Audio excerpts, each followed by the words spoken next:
Como les dijimos, aquí está el ministro Ramón Ventura Camejo, y Camejo no es solamente ministro de Administración Pública, es de los miembros fundadores del PLD y miembro del Comité Político del Partido de la Liberación Dominicana, alto dirigente, y uno tiene la tentación de, ¿verdad, Camejo? Concho, pero traer un miembro del Comité Político aquí, hablar nada más que de Administración Pública, ¿no?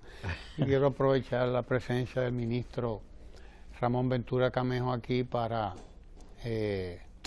reflexionar también un poquito sobre, porque en estos días han estado apareciendo informaciones sobre una supuesta crisis dentro del Partido de la Liberación Dominicana, etcétera, etcétera. O sea, tú estás al tanto de esto.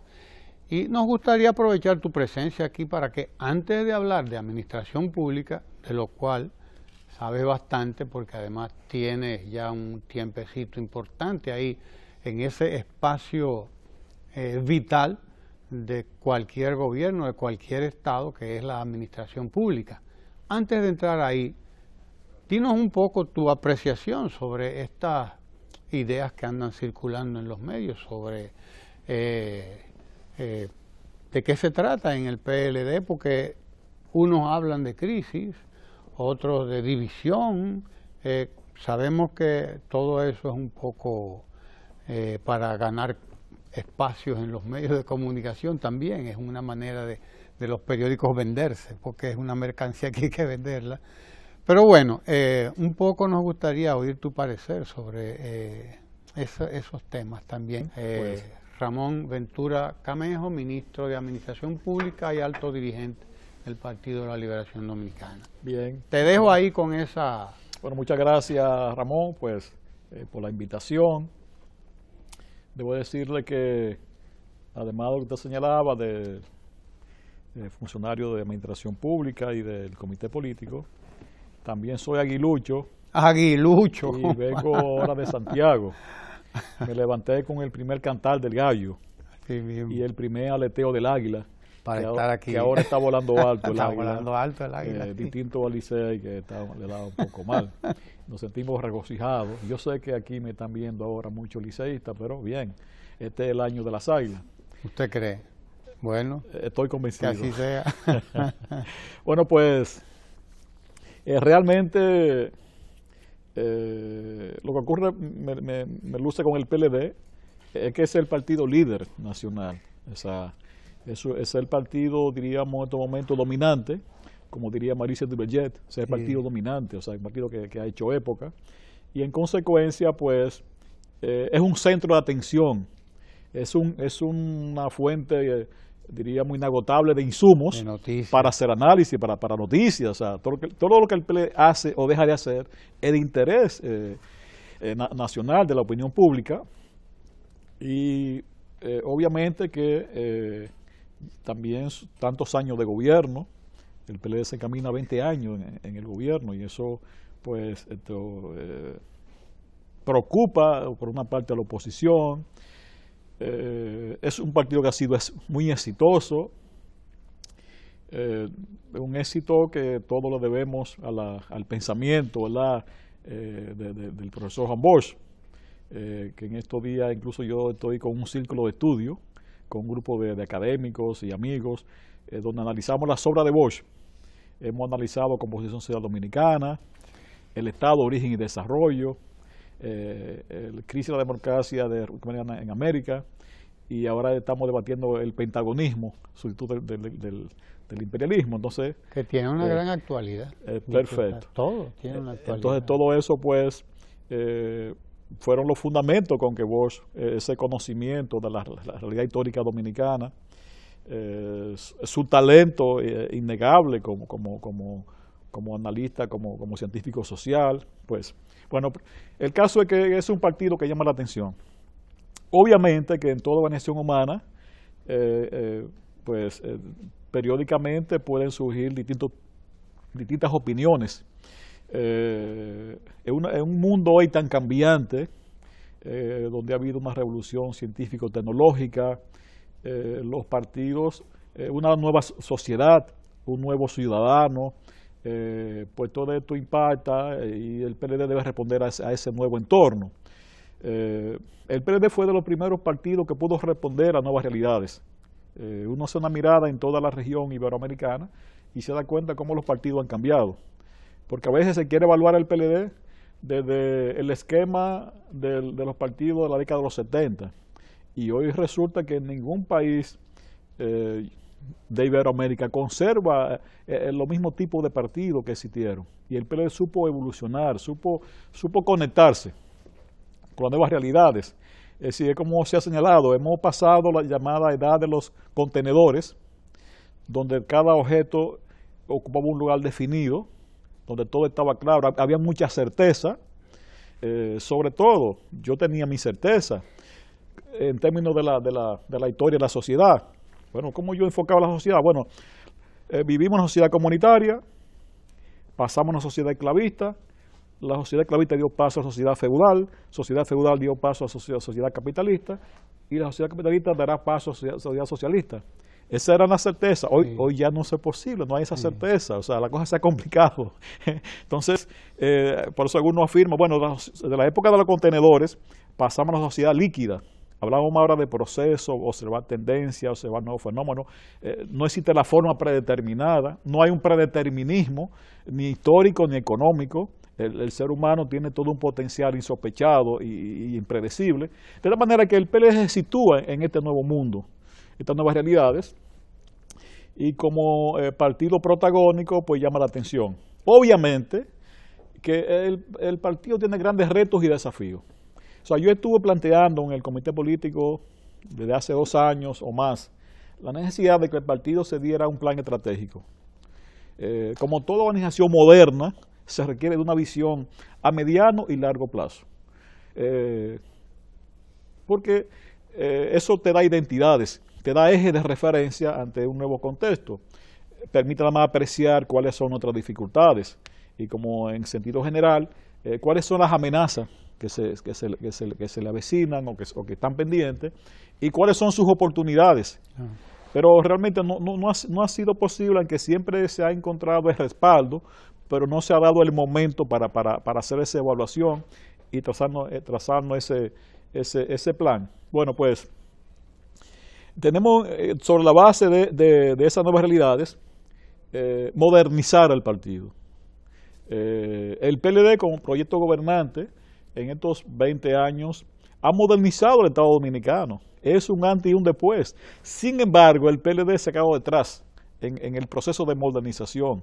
Y eso realmente es una de las metas y de los retos y desafíos que tenemos hacia adelante.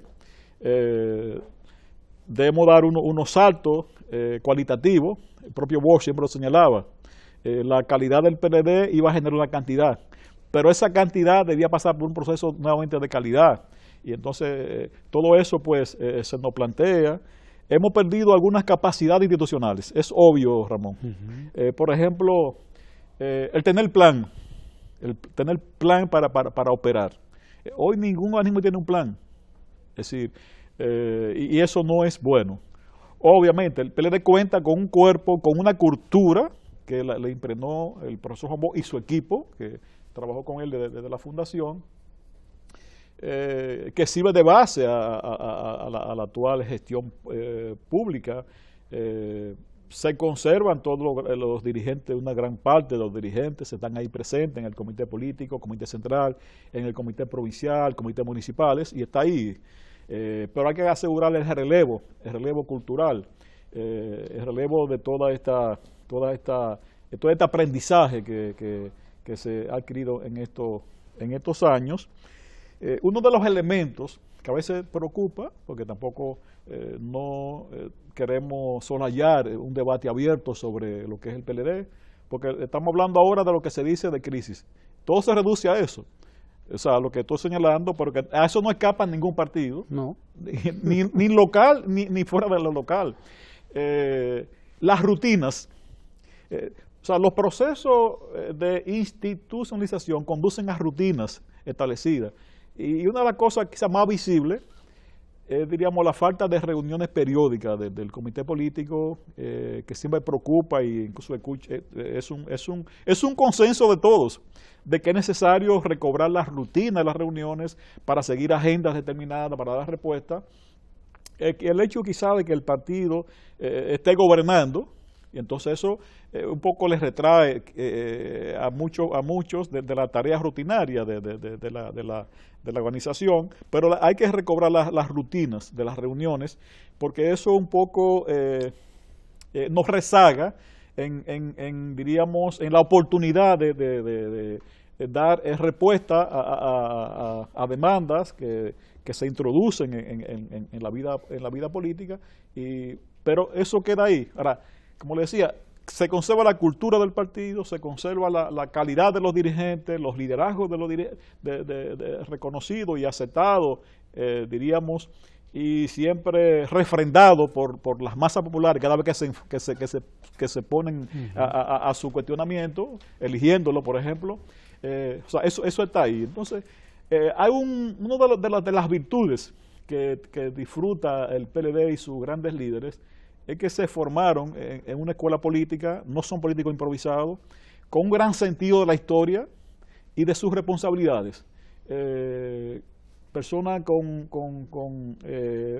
un concepto claro del respeto a los demás, de poner ideas, obviamente, de poder disentir, pero con respeto y con un apego muy profundo a la organización y a esa historia y a esa mística. Por lo tanto, si hay una opinión diferente, por ejemplo, en el caso de que si primarias abiertas o cerradas, se puede emitir una opinión, pero eso no es de vida o muerte, eso no es catastrófico. Donde se imponen las ideas, el razonamiento, se imponen, diríamos, las normas, de tal forma que son debates democráticos, ¿verdad? Que deben ser enriquecedores con método democrático, incluso cuando se asume consultar, como la última decisión que se tomó, vamos a consultar si realmente unas primarias abiertas pudieran contradecir la Constitución de la República. Entonces vamos a consultar a expertos, porque somos gente razonable, es decir, somos personas apegados a la institucionalidad. Ahora también con principios democráticos, y quizás algunos pensamos, bueno, dentro de este proceso democrático y de conciencia de los ciudadanos y de participación, ¿no sería conveniente que los ciudadanos, como van a ser afectados directamente en la gestión pública por un gobernante, que puedan opinar a quién prefieren como candidatos? Eso es democracia, porque los partidos desde sus inicios, había un debate sobre, diríamos, si los partidos no sustituían al ciudadano. Bueno, la idea principal del contrato social de Rousseau creía en democracia directa, obviamente, por muchos factores que todos conocemos. La densidad poblacional no es posible que permanentemente se consulte, ¿no? Lo que hace es que se delegue una representación. En este caso, los partidos son una mediación entre diríamos, sus acciones misionales está representar y gobernar. Entonces, en esa representación no llegará un momento en el que realmente se puede consultar al ciudadano a través de un padrón universal, ante la precariedad que hoy tenemos de un padrón interno, donde también es un consenso general de que el padrón actual, sin establecer ningún tipo de responsabilidad personal, no es un padrón confiable. Los padrones internos. Ese padrón interno. Y hablemos de las organizaciones, no solamente del padrón del PLD. No hay padrón. Entonces, y de hecho, pues le digo, principio democrático, el ciudadano pueda expresar su voluntad de tal forma en un asunto que es de su envergadura. Por eso algunas constituciones establecen el plebiscito y el referéndum para poder legitimar decisiones que competen a todos. O sea, en lugar de regímenes autoritarios, centralizadores y monopolizadores, o sea, la democracia participativa. Y entonces la cosa que no se hizo antes, bueno, pero que hay que innovar, hay que responder a nuevas situaciones, a nuevos estadios de desarrollo de la sociedad, donde hoy se habla que incluso los ciudadanos deben participar también en el diseño de políticas públicas y controlar las políticas públicas. Entonces, sería una innovación del PLD dar participación. Pero claro, eso es un debate que se desarrolla dentro del marco institucional dentro de los principios democráticos y dentro de la necesidad de retroalimentarse y dar respuestas a esos inputs que la sociedad pues nos introduce. Pero obviamente que el PLD es un partido con una gran conciencia de su responsabilidad y no creo que el PLD sometido en una crisis que lo pueda conducir a una división. Yeah. Tú, por lo visto, eres partidario de que la gente participe más en las decisiones de la participación, y por lo tanto de un enriquecimiento permanente de los procesos democráticos, porque de eso es de lo que se trata, ¿no? De enriquecer. Ya Bosch lo ha planteado eso antes, que recuerdo una vez Jaime David hizo famosa la frase, pero en verdad originalmente es de Bosch, que hay que poner el oído en el corazón del pueblo. O sea que hay que estar atento a los cambios, a las tendencias.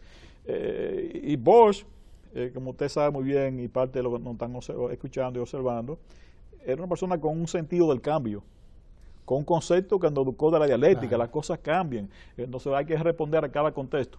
Cuando analizamos los libros de Bosch, actualmente, lo más importante que siempre resaltamos es empoderarnos de su conceptualización y de su metodología.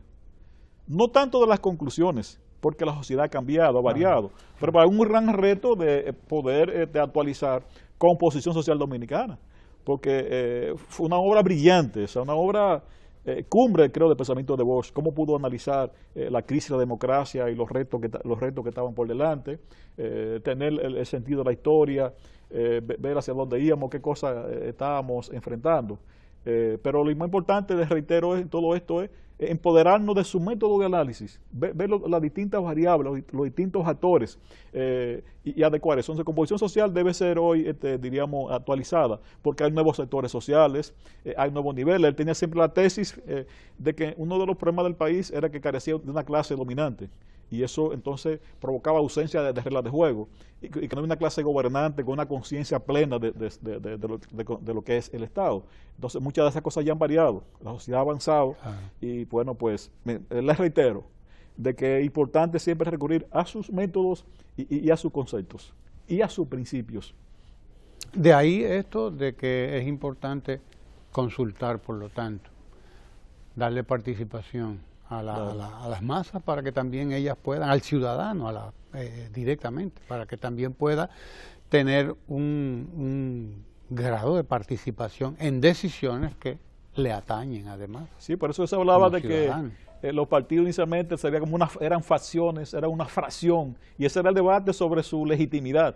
Obviamente que lo puede discurrir le mostró que son muy útiles para la democracia, sobre todo, pero nunca sustituir. Y si es posible consultar, y si es necesario consultar, esto que se consulte en todo lo que sea posible, porque eso es ejercer la democracia, ¿verdad? Es reconocer el poder soberano del ciudadano, es no sustituirlo en cosas que sí puede participar. Usted lo representa en cosas que no puede participar. Por ejemplo, usted no puede pedir al ciudadano que legisle en el Congreso, porque eso no es posible reunir 10 millones para que vayan a legislar. Entonces, usted coge representación.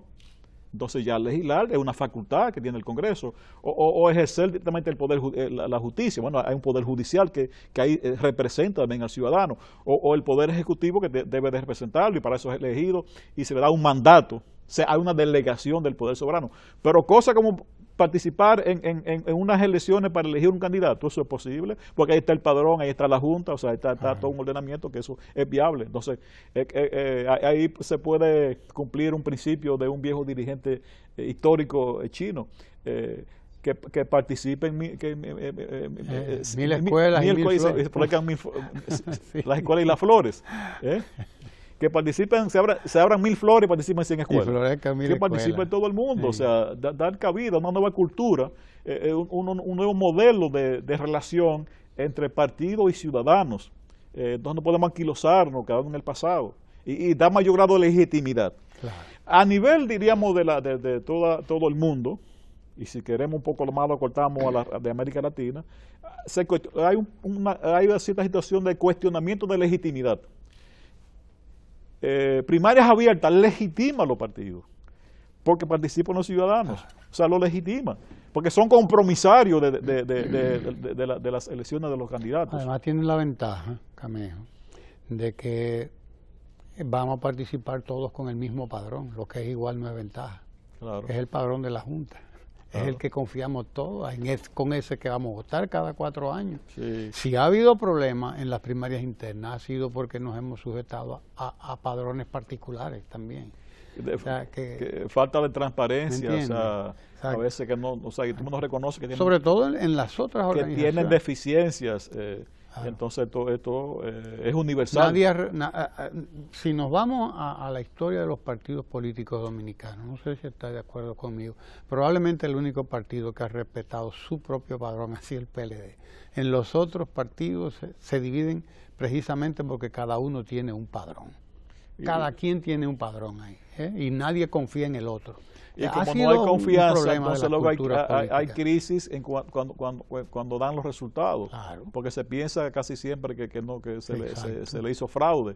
Pero si es un padrón universal, transparente, pues ya, nadie tiene no influenciable, entonces, y hay un aspecto que también considero, porque no habría sesgo, porque si usted sale bien en las encuestas, usted también saldrá bien en primarias abiertas, porque es una herramienta científica, o sea, no hay imposición, sino lo que hay una reiteración de tendencia que la encuesta también va reflejando. Entonces, no hay que temerle a un padrón en cuanto a que pueda, diríamos, cuestionar el liderazgo interno de los partidos, porque se reafirman, se confirman, se verifican en el ciudadano, y es una gran ventaja, y es una situación de legitimidad, porque la gente está participando y es compromisario de esas elecciones. Por lo tanto, por eso yo pienso que sería muy favorable para la organización que las primarias fueran abiertas. Así es. Bien, ministro Ramón Ventura Camé. Administración pública. Ahora mismo acabas de decir que el PLD va a tener 20 años gobernando el país, quizás un récord pronto, ¿no? Va a ser, y habla del éxito, por lo tanto, de un partido y del éxito de unas ideas y de unas convicciones que se tuvieron a la hora de fundar ese partido, por lo tanto. Sí, porque las cosas no se dan por reproducción espontánea ni cosa que lo parezca, no son consecuencias de algo. Y en 20 años que va a tener pronto el PLD, restando los 4, 2000, 2004, porque hubo ahí un interregno, ¿verdad? Pero entonces está el 96-2000. Está el 96-2000 sí. Y está el 2004 en adelante. Sí. O sea, por lo tanto, se puede pasar revista desde la administración pública. ¿A qué ha pasado? Porque además de esos 20 años tú vas a tener 12 ahí en la administración pública, ministro de Administración Pública, antes fuiste secretario de Estado y antes de eso director de la ONAP, que era la Oficina Nacional de la Administración Pública. Entonces, ¿no? Tú has visto, por lo tanto, un poco esa evolución. ¿Qué ha ocurrido? ¿Qué aportes? Son muchos, yo sé que son muchos. Pero rápidamente, así en una entrevista como esta, ¿no? Que a uno lo están apremiando, ¿cómo evaluar esa evolución que es grande, la que ha ocurrido en la administración pública desde tu punto de vista? Ha habido una revolución en la administración pública. O sea, la gestión de los gobiernos del PLD han revolucionado la administración pública. Así, de manera rápida, las normativas, todas las reformas legales constitucional que se ha producido en el país tienden a crear todo una nueva institucionalidad administrativa, de las leyes de Hacienda, las leyes de presupuesto, la ley de Contraloría, la ley orgánica de la administración pública, de función pública, la ley general del salario, la ley de los contenciosos administrativos, o sea, los controles institucionales, la misma creación del Ministerio de Administración Pública para atender las reformas de la administración, pero no solamente eso. Hoy no se puede hablar de una administración moderna si no hace un uso intensivo de la tecnología de información y la comunicación. Ha habido entonces una transformación de la forma de gestionar procesos a través del uso de las tecnologías. El aporte más trascendental en los últimos tiempos ha sido la República Digital, donde se apuesta a brindar los servicios online de diversas instituciones, donde se aproxima al ciudadano y además se transparentan los procesos y los servicios. Nosotros, por ejemplo, tenemos lo que llama un sistema de administración de servidores públicos, que es un sistema para manejar las nóminas, donde se transparenta la nómina pública, se crea una base de información sobre los servidores públicos, cuándo ingresaron, cuál es su experiencia, cuál es su formación académica, cuál es su desempeño, la estructura orgánica de donde trabaja, cuál es su puesto, el salario, en fin, todo unos insumos que pueden informar al gerente público para tomar decisiones. Lo referente al sistema de monitoreo. Hoy existe un sistema de monitoreo que encabeza el presidente Medina, donde se le da seguimiento al cumplimiento de todas las entidades públicas, de saber cuál es, diríamos, el desarrollo del gobierno abierto, del gobierno electrónico, los sistemas de compra que entran ahora en enero, la supervisión de cómo las compras se ajustan a la ley de compra, el sistema, la norma NOVASI de la Contraloría, establece una serie de reglas y procedimientos que se elimina la posibilidad discrecional de manejar los fondos públicos. Normas básicas de control interno, NOVASI. Claro. El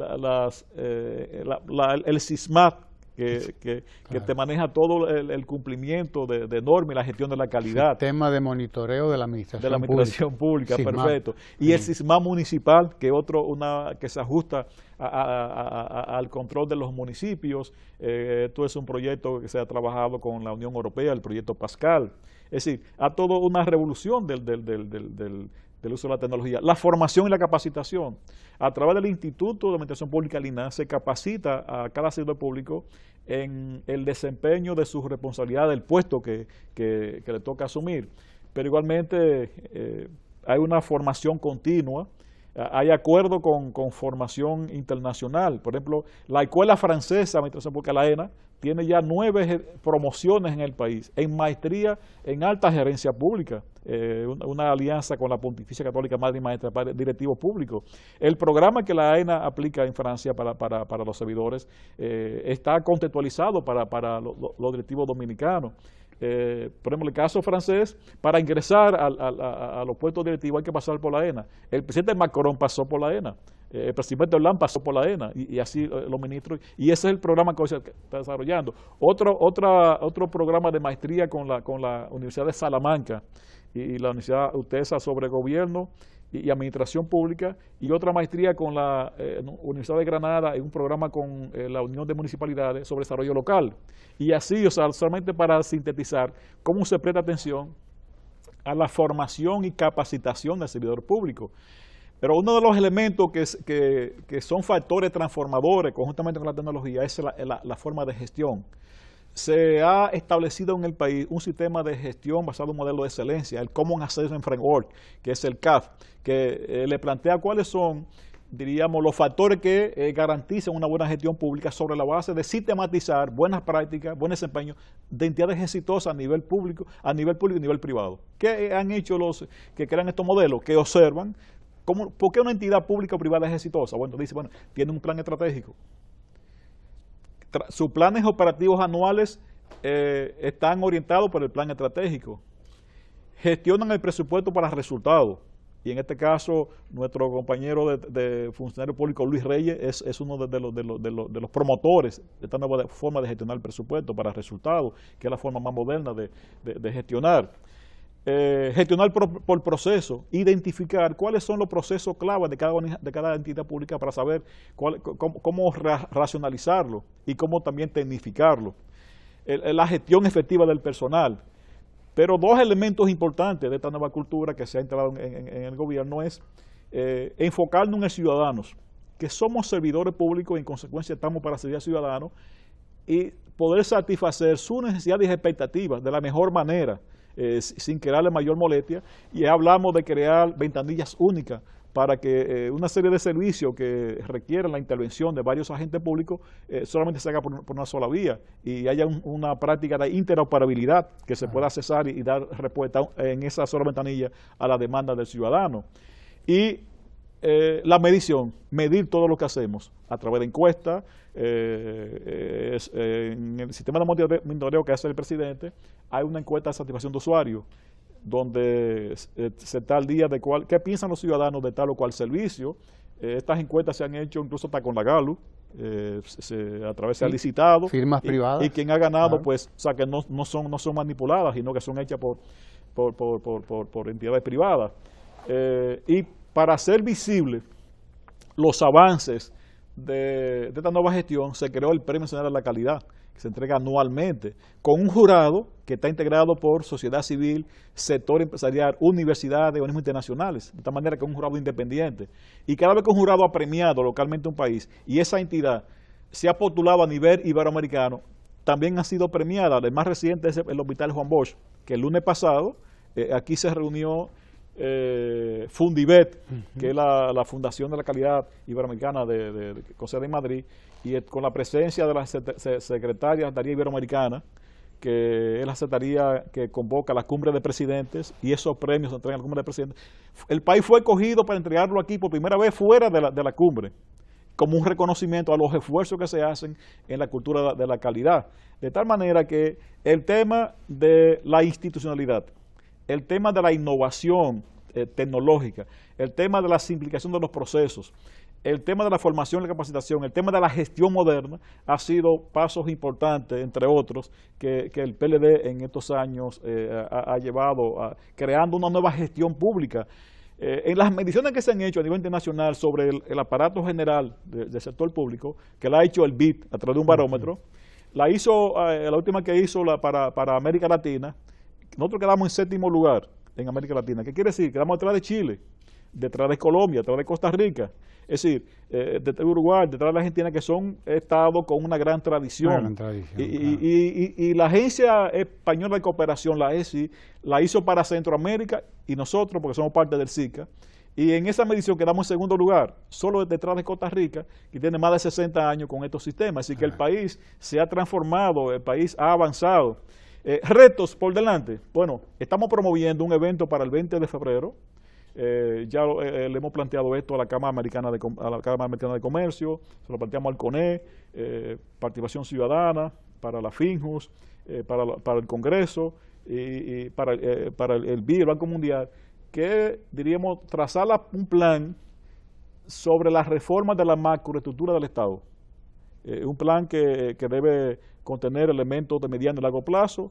¿De qué tipo de Estado que estamos planteando? Es decir, ¿qué tipo de administración? Incluso a los partidos políticos los estamos invitando para que expresen sus ideas sobre un tema que es estratégico, y lo haremos el 20 de febrero, donde se van a establecer cuáles son, diríamos, las duplicidades que existen hoy en el Estado que deben ser eliminadas.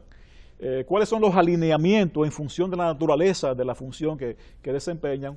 Un ejemplo de esto es el Intran, que ya entró en marcha. El Instituto del Tránsito y Transporte. Perfecto. Entonces, eso es una de las cosas más importantes que haríamos en el futuro sobre lo que se ha estado haciendo, para darle más racionalidad a la administración pública y responder a algunas demandas.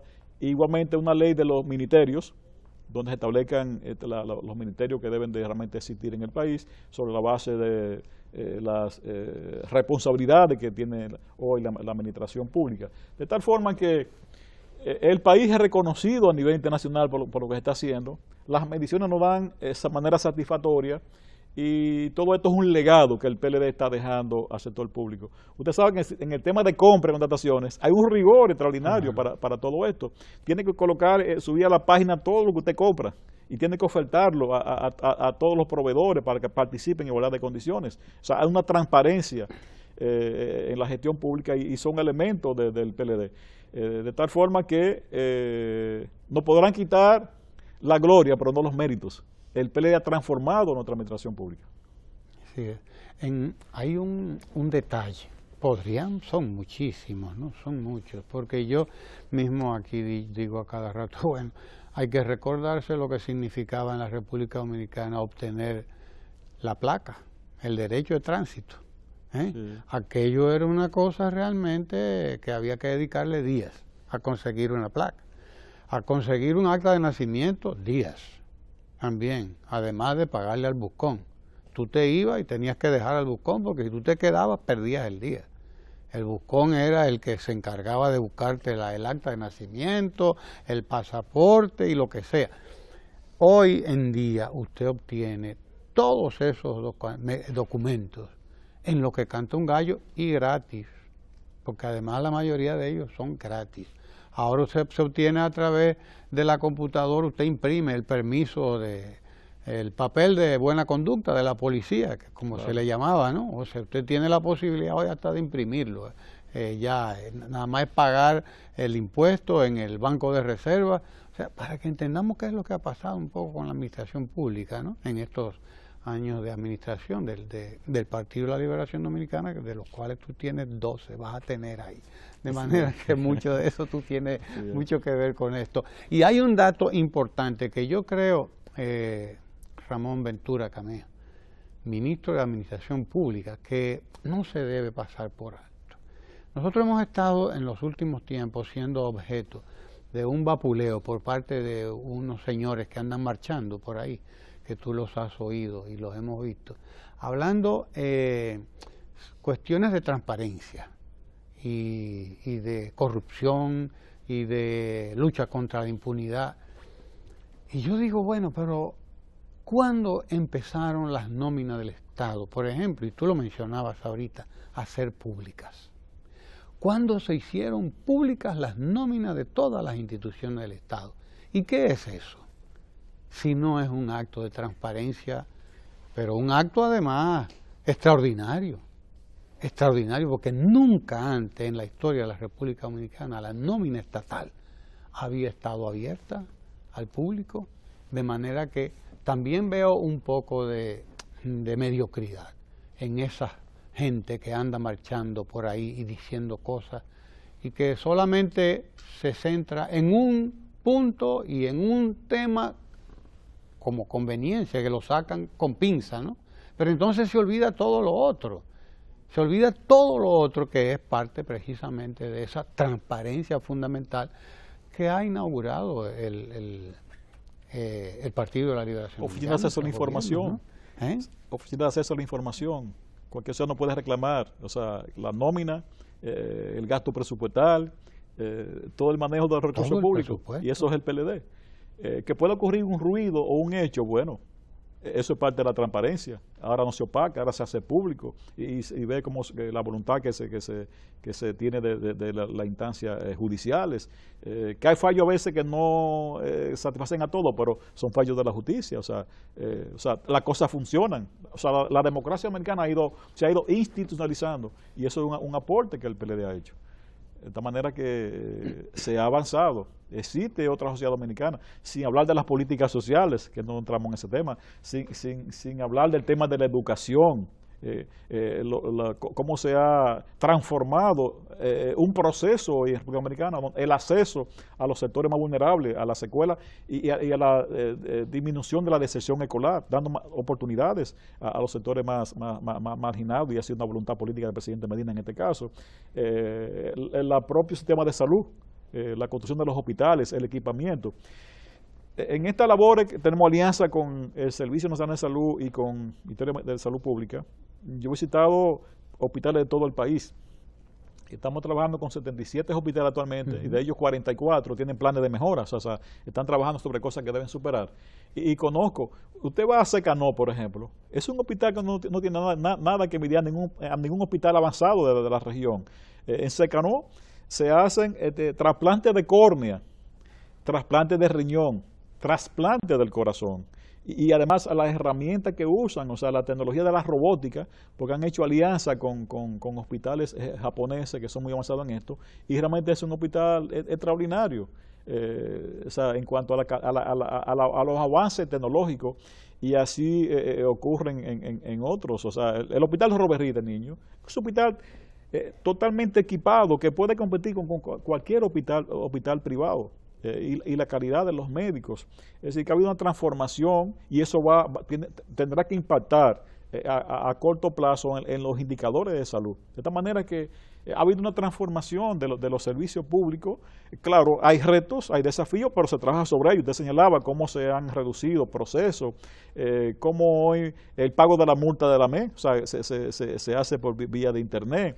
La creación del expediente único de los pacientes, de tal forma que el paciente que ha sido tratado en Pedernales y está en Santo Domingo y sufre algún problema por vía del sistema de expediente único, el médico que lo recibe accesa, se da cuenta de qué ha padecido y qué tratamiento le ha hecho. O sea, eso es salvar vidas, eso es un avance extraordinario. Y así ocurre en cada una de las áreas, los récords de nota, cómo se pueden proveer vía estos sistemas. De tal forma que es un proyecto de la República Digital que nos coloca entre los países más avanzados en ofrecer servicios públicos. En eso ha estado muy enfocado el presidente Medina. Primeramente se ofrecieron 27 servicios públicos, ahora son 24, pero son más de 100 que él quiere que se establezcan en este periodo de gobierno. O sea, y eso tenderá realmente a elevar la satisfacción ciudadana con respecto a los servicios públicos. La administración pública, ¿hacia dónde se dirige? ¿Cuáles son sus próximas metas? Me hablabas ahorita de que tienen una actividad en febrero, ¿no? Sí. ¿De qué se trata? Bueno, esa actividad está llamada digamos, a redefinir lo que se pueda conceptualizar como la reingeniería del Estado, dados los tiempos actuales. O sea, ¿cuáles son los órganos fundamentales que requiere la administración pública? ¿Cuáles no son necesarios? ¿Cuáles realmente tienen que ser reducidos porque tienen dualidades? Diríamos, es una gran labor, muy compleja, pero también, diríamos, de mucha responsabilidad técnica. Por eso, desde ya, Naciones Unidas nos ha dado el apoyo, o sea, a través de técnicos calificados. Igualmente participaría el Banco Mundial, participaría también el BID, participaría el CRAT, el ICAT, el GLAS, que son entidades de administración pública a nivel internacional, el sector empresarial, las universidades, la sociedad civil. Igualmente participarían los partidos políticos para que nos demos un consenso de qué tipo de administración es la que queremos. Por ejemplo, hay debates que van a trascender la administración pública. Vimos un informe de la FAN donde ellos están planteando como una forma de reforma, pero no es del Poder Ejecutivo, porque están planteando un sistema unicameral. Ya es un problema constitucional, claro. Si es un sistema o no unicameral. Pero todos lo recogeríamos, lo estamos también invitando a ellos para que pongan cuáles son sus criterios y que sean sustentables y llegar a consenso en este programa. Creo que será un gran producto. Ahora, el desafío del presidente Medina y de nosotros es también el uso de las TIC en los servicios públicos. Pienso que eso sería, de la información y la comunicación. Sería, diríamos, el enfoque más importante.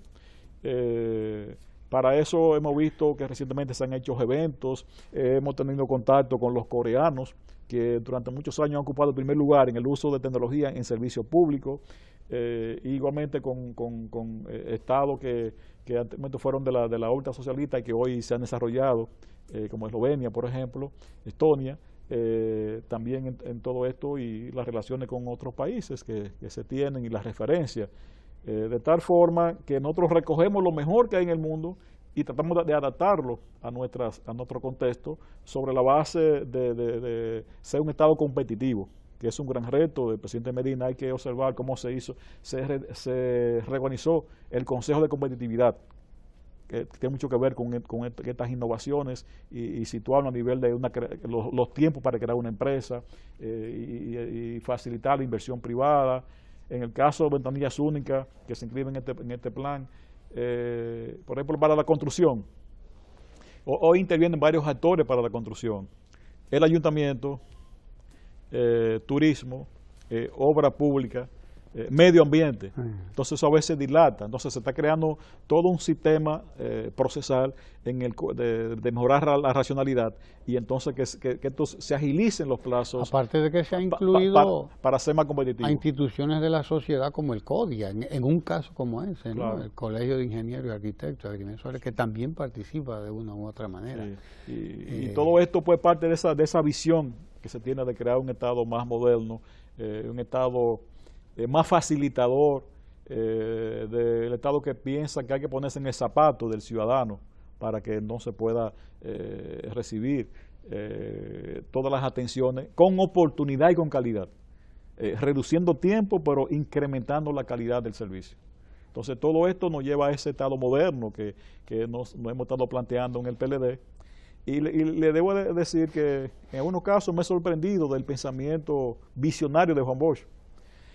En estos menesteres me he encontrado, por ejemplo, con Luis Chequer Ortiz, con Víctor Melitón, con Raimundo Amaro, anteriormente ya fallecido por una gente mentora, con Gómez Yanguela, con Teobaldo Rodríguez, que yo le llamo los próceres de todos estos procesos. Y entonces me ha sorprendido que quien lo mandó a una parte de ellos estudiar administración pública fue Juan Bosch en el 63. Juan Bosch le pidió a ellos que fueran a hacer una maestría a Puerto Rico, a Río Piedra, para formar el equipo de profesionales que iniciara estos procesos de la UNA, de la carrera administrativa. Y realmente ya en el 62, ya Bosch estaba pensando en una administración pública profesional. Luis Cheque me ha contado que él tenía ya una aprobación de una beca en Chile para hacer maestría en sociología. Y Bosch lo convenció que no, que lo que tenía que estudiar era administración pública en Río Piedra, Puerto Rico. Y ahí vino ese equipo que lideró Raimundo Amaro de manera tan fecunda. De tal manera que de alguna forma estamos cumpliendo con el sueño y la visión de Bosch sobre un Estado moderno.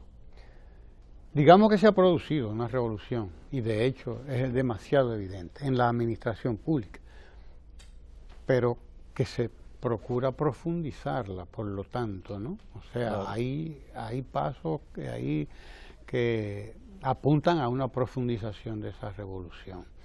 El empresariado vende una idea y la sociedad la compra, la compramos, porque parece que tiene algún sentido, de que la administración pública es pesada y costosa e ineficiente.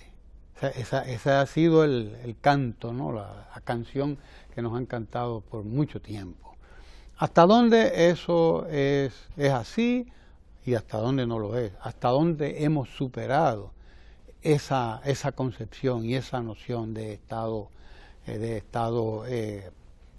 grande e ineficiente, pesado? Es obvio que ha habido una transformación, pero se sigue con el mismo canto, a pesar de que ha habido una transformación. ¿Qué tú opinas? Bueno, es un tema que lo hemos conversado con el sector empresarial, la sociedad civil, y en el diálogo, pues, le hemos hecho referencia a estudios que se han hecho, a estudios que ha hecho el CLAT en América Latina, que sitúa al Estado Dominicano en un término promedio en cuanto a la cantidad de empleados públicos. Es decir, no somos los menos, tampoco los más. Estamos a nivel promedio. Y si nos comparamos con un Estado europeo, el caso de Francia, nos supera como 3 veces en la relación Producto Bruto Interno y empleo, población y empleo. Y la explicación que me doy en estos casos es, diríamos, la visión ideológica de los estados. Cuando hay una visión socialdemócrata, en el caso de los europeos, donde entienden que la política social, eso provoca crear órganos para implementar las políticas sociales, las políticas públicas sociales. Entonces, es un problema que subyace lo ideológico. Cuando ha sido dominante el neoliberalismo, entonces hay una reducción de los órganos públicos porque no hay políticas sociales y hay otros criterios. Sin ir muy lejos, la diferencia que hay entre demócratas y republicanos en Estados Unidos. Los demócratas también son partidarios de políticas sociales y el uso de los impuestos como una herramienta para reducir pobreza, y distinto a los republicanos que creen que no. Entonces, obedece mucho a eso. Pero en todos estos parámetros y ajustándonos a las variables que se utilizan para hacer los análisis, el Estado Dominicano en América está a nivel promedio y muy por debajo de varios países europeos. Ahora, debo decirle que ciertamente en esta gestión ha crecido el número de empleados.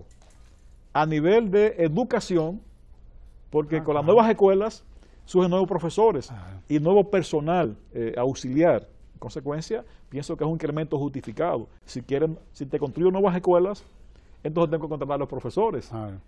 Y también en el campo de salud.